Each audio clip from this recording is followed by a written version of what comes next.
Salutare tuturor! Astăzi discutăm despre ironia sorții și cinismului rusesc, cu care Rusia vorbește despre o provocare la Kursk și despre avansul ucrainean în interiorul Rusiei la Kursk. Departamentul de stat american spune că este ironic că Rusia, care a atacat Ucraina, vorbește despre o provocare la Kursk. Purtătorul de cuvânt al Departamentului de Stat al Statelor Unite ale Americii, Matthew Miller, a subliniat ironia declarației dictatorului rus Vladimir Putin că evenimentele actuale din regiunea Kursk sunt o provocare a Ucrainei. Miller a declarat la un briefing de miercuri, 7 august, acest lucru. Acesta a confirmat că SUA este în contact cu ucrainenii cu privire la evenimentele din regiunea Kursk, dar nu vor comenta în locul părții ucrainene. Am văzut mesajul autorităților ruse. Este ironic din partea lor, este puțin exagerat venit de la ei, să o numească o provocare având în vedere că Rusia a încălcat integritatea teritorială și suveranitatea Ucrainei din 2014 încoace, a adăugat el. Purtătorul de cuvânt al Departamentului de Stat a adăugat că decizia privind modul în care Ucraina își desfășoară operațiunile militare este luată doar de Ucraina, în timp ce politica Statelor Unite cu privire la sarcina de a lovi pe teritoriul Rusiei cu arme occidentale nu a suferit nicio modificare. De marți 6 august, rușii raportează despre încercările Ucrainei de a pătrunde pe teritoriul regiunii Kursk, iar propagandiștii ruși, așa ziși militanți, susțin că forțele ucrainene se află în zona de frontieră. Partea ucraineană nu a comentat oficial încă evenimentele din regiunea Kursk. Președintele rus Vladimir Putin a numit situația din regiunea Kursk o provocare. Vă mai amintiți cine vorbea la Revoluția din 89 de o provocare? Despre o provocare? Nicolae Ceaușescu la simulacru de proces de care a avut parte. Să fie ăsta un deja vu al sfârșitului regimului lui Putin. Ziua 897 a războiului din Ucraina.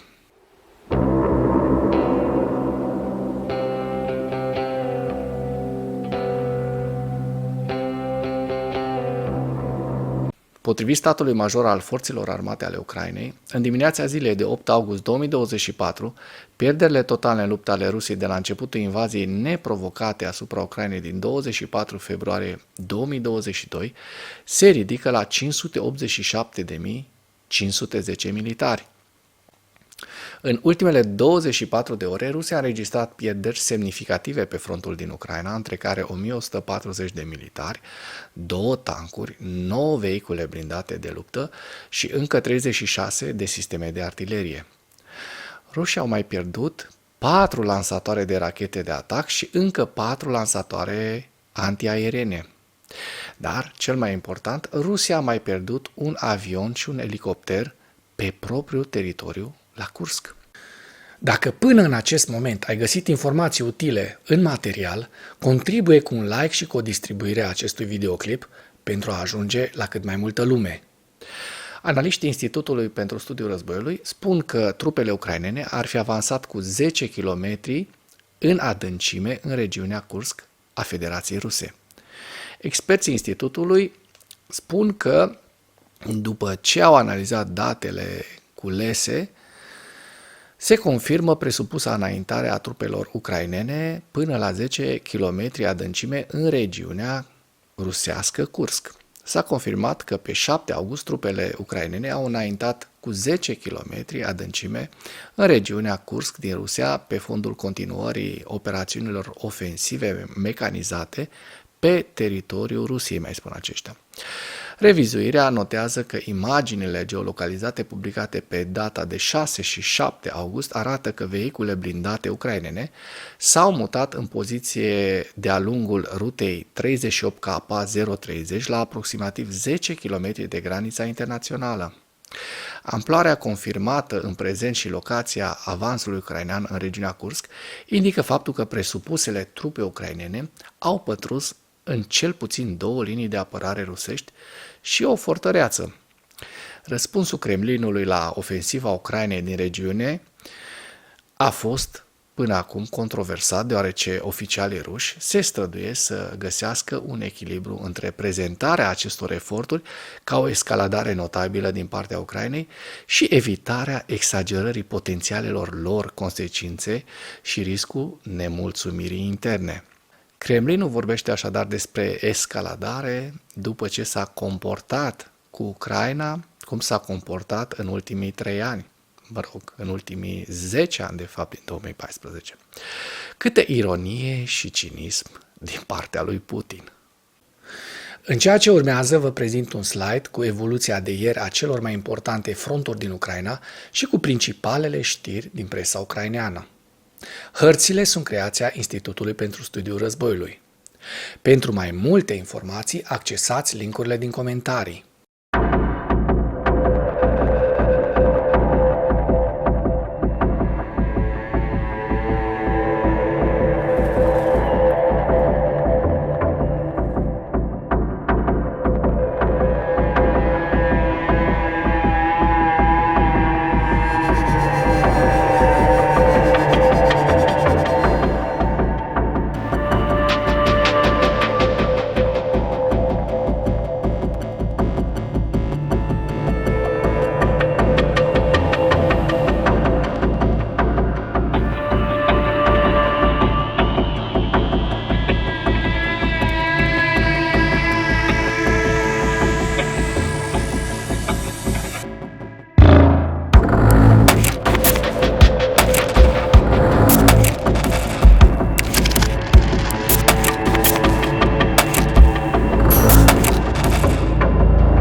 Mulțumesc pentru vizionare. Dacă vrei să susții acest canal, abonează-te la Animatura.